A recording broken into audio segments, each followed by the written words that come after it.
नमस्कार, आप live cities देख रहे हैं। मैं हूं गरिमा भारती और मेरे साथ मौजूद हैं सीनियर जर्नलिस्ट ज्ञानेश्वर। सर, आज 10 तारीख है जी, 10 जुलाई पर चर्चा करना बहुत ज़्यादा ज़रूरी है। 10 जुलाई है, पटना समेत कई जिलों में लॉकडाउन दोबारा से शुरू हो गया है। एक सवाल अभी भी उठता है, चर्चाएं इलेक्शन को लेकर लगातार हम कर रहे हैं और इलेक्शन को लेकर बातें भी हो रही है। अगर इलेक्शन होता है एक तरफ तो लॉकडाउन हो गया है, क्या आप वोट देने जाएंगे? गरिमा, यदि यह सवाल पलटकर मैं आपसे पूछ दूं कि आज जैसा माहौल है कोरोना को लेकर और जिस तरीके से आप कह रहे हैं कि घरों से मत निकलिए, जिस तरीके से आप कह रहे हैं कि शादी समारोह में शामिल मत होइए, जिस तरीके से परीक्षाएं कैंसिल की जा रही हैं, जिस तरीके से अन्य कार्य रोके जा रहे हैं, क्या आप वोट देने जाएंगी? मैं तो बिल्कुल नहीं जाऊंगी। मैं पहले अपनी सुरक्षा देखूंगी। आप अपनी सुरक्षा देखेंगे तो मैं क्यों नहीं सुरक्षा देखूंगा? तो देखिए गरिमा, ये एक बड़ा सवाल है कि भय के इस माहौल में आज तारीख 10 जुलाई है, चुनाव में अभी 3 महीने बचे हैं करीब करीब, ठीक है। लेकिन एक सवाल तो ये है कि जिस तरीके से रोग फैलता जा रहा है कोरोना जी। और एम्स के डायरेक्टर डॉक्टर गुलेरिया ने जिस तरीके की भविष्यवाणी की थी कि सितंबर अक्टूबर भारी पड़ सकता है, तो इस माहौल में चुनाव में वोट देने जाना कठिन कार्य होगा। और फिर क्या होगा, इसकी परिणति भी समझने की जरूरत है गरिमा, कि वोट देने जब लोग सोचेंगे कि वोट देने जाना है कि नहीं जाना है, लेकिन आप कहेंगे कि चुनाव की बात तो होगी ही। और यह भी हम कह रहे हैं कि चुनाव की बात होनी भी चाहिए और हो भी रही है। इलेक्शन कमीशन तो कह रहा है कि हम ऑन टाइम ही चुनाव करवाएंगे, आगे पीछे कुछ नहीं होगा। अच्छा, ये बताइए गरिमा, चुनाव आयोग क्या आज कह दे कि हम चुनाव नहीं कराएंगे समय पर? कैसे कह सकता है चुनाव आयोग? यदि आप सवाल पूछेंगे, लेकिन यह भी सच है ना गरिमा कि चुनाव की तैयारियां प्रभावित हैं। चुनाव आयोग को भी पता है कि चुनौतियां क्या हैं, लेकिन वो कैसे कह दे? यदि आज वो कह दे कि चुनाव समय पर नहीं हो सकते हैं तो एक संवैधानिक संकट आज की तारीख से पैदा हो जाएगा। तो चुनाव आयोग तो कहेगा ही, लेकिन हालात की समीक्षा, देखिए मतदाता पुनरीक्षण का काम ही पूरा नहीं हुआ है, नए मतदाता वोटर अभी बन रहे हैं। अब चर्चा ये हो रही है कि बूथों की संख्या बढ़ाई जाएगी। जो पहले 1500 लोग एक बूथ पर होते थे, उन्हें कम कर 1000 लोग लाए जाएंगे। तो सोचिए, आप कह रहे हैं 1000 लोग लाए जाएंगे, लेकिन माहौल ऐसा ही रहा जब आप कह रहे हैं कि शादी में 50 आदमी से अधिक नहीं। जब आपने अनलॉक किया तब भी आप ये कह रहे हैं कि जब आप किसी का शव जलाने जाते हैं, अंतिम क्रिया को जाते हैं, तो 20 लोग से अधिक नहीं। तो फिर कैसे 1000 लोगों की बातें कर सकते हैं गरिमा? ये भय का माहौल है और भय के इस माहौल में चुनाव आयोग कैसे, देखिए चुनाव आयोग कहता रहेगा, लेकिन ऐसे फैसले होते हैं। क्या आपने कभी सुना है कि कह दिया गया कि 15 नवंबर से युद्ध होगा?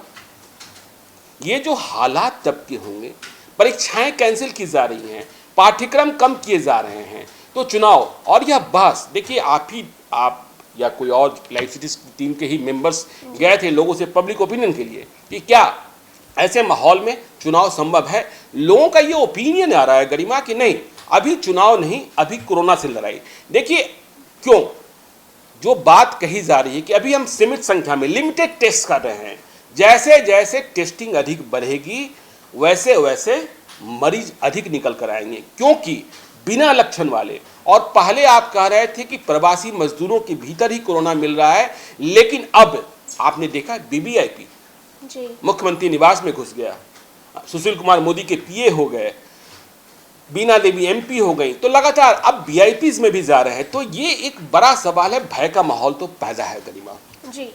इलेक्शन कमीशन की बात आपने कही कि इलेक्शन कमीशन तो बात करेगा ही चुनाव जी, बिल्कुल करेगा, लेकिन उसकी जिम्मेदारी है इलेक्शन कमीशन की। लेकिन आपको क्या लगता है कि कोई और भी है जिसे चुनाव की बहुत ज्यादा हड़बड़ी हो? देखिए, अभी यदि चुनाव की हड़बड़ी और फिक्र की बात करेंगे तो नीतीश कुमार, बिहार के मुख्यमंत्री नीतीश कुमार, वो चाहते हैं कि सूरत कैसे भी हो समय पर चुनाव हो जाए, क्योंकि यदि समय पर चुनाव नहीं होगा तो फिर संवैधानिक संकट होगा, बिहार में राष्ट्रपति शासन लग सकता है, और फिर भाजपा जिस चाल और चरित्र में भाजपा प्लानिंग के लेवल पर इनसे भी आगे है, और राष्ट्रपति शासन होगा तो सूरत क्या बदल जाएगी, गठबंधन क्या हो जाएगा, आप कुछ भी नहीं कर सकते हैं गरिमा। तो नीतीश कुमार की हड़बड़ी जरूर है, लेकिन हमें भाजपा के आंतरिक सूत्रों से, देखिए भाजपा ने वर्चुअल रैली की शुरुआत की जी। सबसे पहले अमित शाह ने रैली की शुरुआत की, उन्होंने चुनाव की बात भी कर दी। और बिहार से ही शुरुआत, हाँ, बिहार से ही शुरुआत की। आप बिहार में भाजपा के तमाम नेताओं को वर्चुअल जनसंवाद करते देख रहे हैं, लेकिन दिल्ली में भाजपा के कार्यालय में, केंद्रीय कार्यालय में आज भी हमने सुबह बात की थी, वहां चुनाव को लेकर बहुत तेजी नहीं है बिहार चुनाव को लेकर, क्योंकि उन्हें पता है कि कोरोना बढ़ता हुआ दिख रहा है। और दूसरी महत्वपूर्ण बात गरिमा, इस बात को नोट कीजिएगा, व्यूअर्स समझिएगा, भाजपा को ऐसा लगता है कि यदि ऐसे माहौल में हमने चुनाव करा दिया बिहार में, तो वोटिंग का जो परसेंटेज है ना, वो काफी नीचे आ जाएगा। जब आप कह रही हैं हम वोट देने नहीं जाएंगे, मैं कह रहा हूं वोट देने नहीं जाएंगे, तो ये सिर्फ हम और आप नहीं होंगे। तो वोटिंग का जब परसेंटेज नीचे आएगा तो नुकसान किसे अधिक होगा, यह बात समझने की बात है। देखिए, भाजपा का जो आधार वोट है, जिसके बूते वो आगे बढ़ती है, भाजपा के लिए जीत के लिए, एनडीए को जीत के लिए वोटिंग का परसेंटेज बढ़ना भी जरूरी है। तो भाजपा के आधार वोट में मिडिल क्लास, अपर क्लास और बिजनेस क्लास मूल रूप से है, ठीक है ना, आप जिसे फॉरवर्ड भी कहते हैं, ये उनके कोर वोटर्स हैं। और ये ऐसे वोटर्स हैं जो जागे हुए वोटर्स हैं, जिन्हें डर लगता है, रोग से लगना भी चाहिए, जैसे हमें डर लग रहा है, आपको डर लग रहा है, सबको लगना चाहिए। तो भाजपा के भीतर भी एक सर्वे चल रहा है कि जो हमारे कोर वोटर्स हैं, यदि इस माहौल में चुनाव हुए तो वे वोट देने कम निकलेंगे, उन्हें लगेगा कि रोग पकड़ सकता है। आप देखिए ना, आप जब स्वयं कह रहे हो कि सड़क पर न निकलो, आप स्वयं कह रहे हो कि स्कूल की कक्षाएं नहीं ली जाएंगी, आप स्वयं कह रहे हो कॉलेज बंद रहेंगे, थिएटर्स बंद रहेंगे, आप कह रहे हो कि शादी पार्टी में 50 आदमी से अधिक नहीं। आपने देखा पालीगंज में एक शादी पार्टी ने कितने लोगों को संक्रमित कर दिया। आपने देखा कि बिहार विधान परिषद में शपथ ग्रहण समारोह में सभी समझदार लोग थे, सभी बड़े लोग थे, सभी वीआईपीज थे, लेकिन अवधेश नारायण सिंह को कोरोना हुआ और उसके बाद एक चेन क्रिएट हो गई। तो वैसे में ये जो मिडिल क्लास, अपर क्लास है, जो डिजिटली भी साउंड है, जो चैलेंजेस को भी समझता है, रोग के भय को भी समझता है, और ये भाजपा का वोटर है जिसे भाजपा अपना मानती है, उसे यह लगेगा कि जहां 50 आदमी के बीच में जाकर घुलना मिलना ठीक नहीं है, वहां बूथ पर 1000 व्यक्तियों को जहां वोट करना है, वहां जाना क्या सही होगा? नहीं होगा, नहीं होगा। तो ये आज सुबह हमने ऐसे ही कई लोगों से बात करी जो जानने वाले लोग हैं, और मैंने अपने जानने वालों से कहा कि आप अपने घर की होम मिनिस्टर से बात कर दीजिए। तो मैंने कहा कि आप अपनी होम मिनिस्टर से बात कराइए, मतलब गृह लक्ष्मी से। मैंने पूछा कि यदि आज की तारीख में चुनाव होता है तो आप वोट देने जाएंगे? उन्होंने कहा कि भैया पागल हो गए क्या, क्या सवाल पूछ रहे हैं, जाएंगे भी नहीं और जाने भी नहीं देंगे, जाने भी नहीं देंगे। तो क्या होगा? तो ये अपर क्लास, मिडिल क्लास और जो बिजनेस क्लास है, जो भाजपा का कोर वोटर है, फॉरवर्ड भी शामिल कर लीजिए, ये वोट देने नहीं जाएंगे।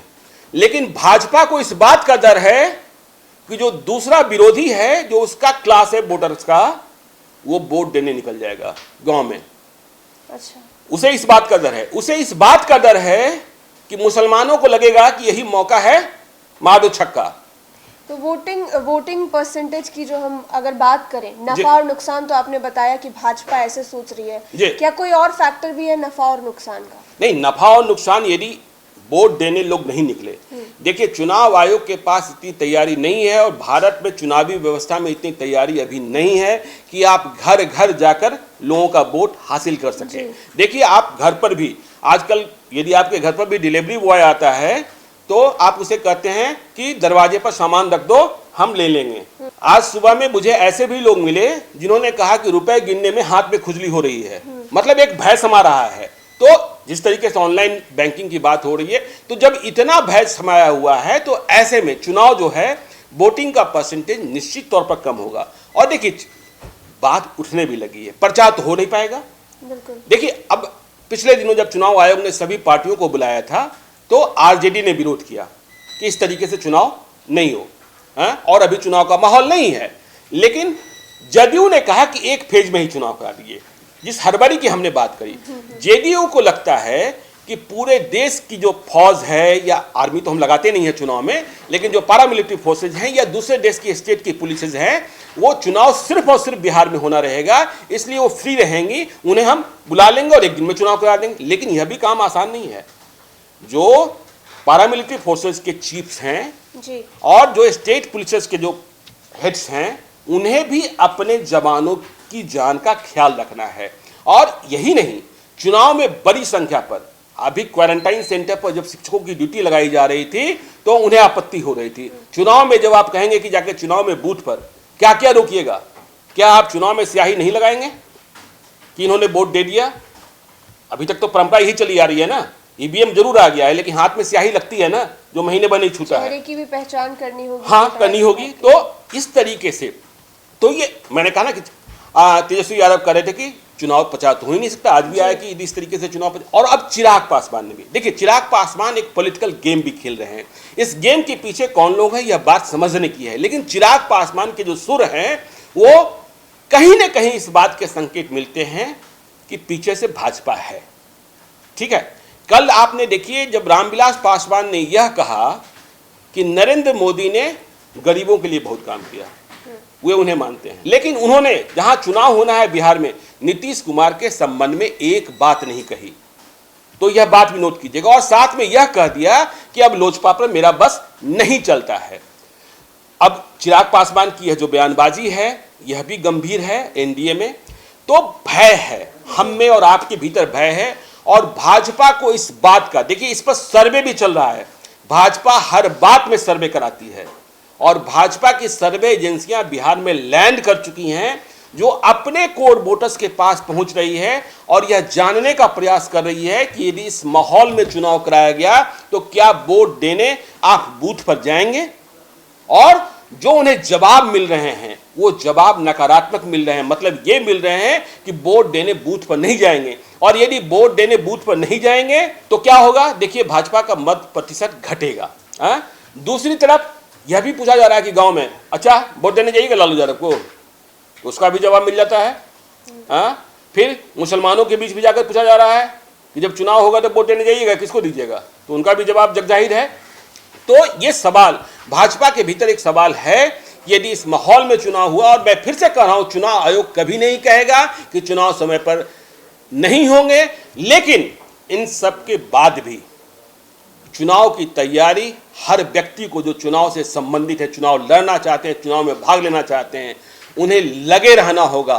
क्योंकि परिस्थितियां किस समय बदल जाएंगी। यदि सरकार इतना बेहतर प्रयास कर ले कि कोरोना पर नियंत्रण हो जाए, आंकड़े भी तो हर रोज बदलते हैं, कभी ज्यादा लोग ठीक हो जाते हैं, कभी नहीं, देखिए ज्यादा अभी तो देखिए लिमिटेड टेस्ट हैं, ठीक है ना। जी। यदि हालात ऐसे हो जाते हैं कि 15 अगस्त तक सब कुछ नियंत्रण में, आप केरला की तरह एकदम बिल्कुल दुरुस्त हो जाइए, तो कुछ भी हो सकता है। इसलिए आप चुनाव की तैयारियों को नहीं रोक सकते हैं, और यह बात भी आप नहीं कह सकते हैं कि चुनाव समय पर ही होंगे। और चुनाव समय पर नहीं होंगे तो क्या होगा, बिहार में राष्ट्रपति शासन होगा, फिर बहुत मुश्किल जैसे हालात होंगे राजनीतिक जी, सबों के लिए, और नीतीश कुमार के समक्ष भी मुश्किल हालात होंगे, उन्हें भी पता है। तो ये सारी स्थितियां हैं गरिमा। तो 10 जुलाई है, लॉकडाउन शुरू हो गया है, लेकिन चुनाव को लेकर चर्चा जो है वो लगातार बढ़ती ही जा रही है। जैसा कि आपने सुना, नीतीश कुमार कहीं ना कहीं हड़बड़ी में है। इलेक्शन कमीशन ये कह रहा है कि चुनाव वक्त पर होंगे, लेकिन बड़ा सवाल ये उठता है कि वोट देने कौन जाएगा। हम आपसे भी पूछते हैं कि क्या आप इस हालात में वोट देने जाएंगे। आपके जो भी जवाब हो वो आप हमारे कमेंट सेक्शन पर ज़रूर लिखें। हमारे चैनल को सब्सक्राइब करें और साथ ही साथ फेसबुक पेज को लाइक करना बिल्कुल ना भूलें। ट्विटर पर भी फॉलो करें। आप हमें ट्विटर पर भी फॉलो कर सकते हैं। धन्यवाद।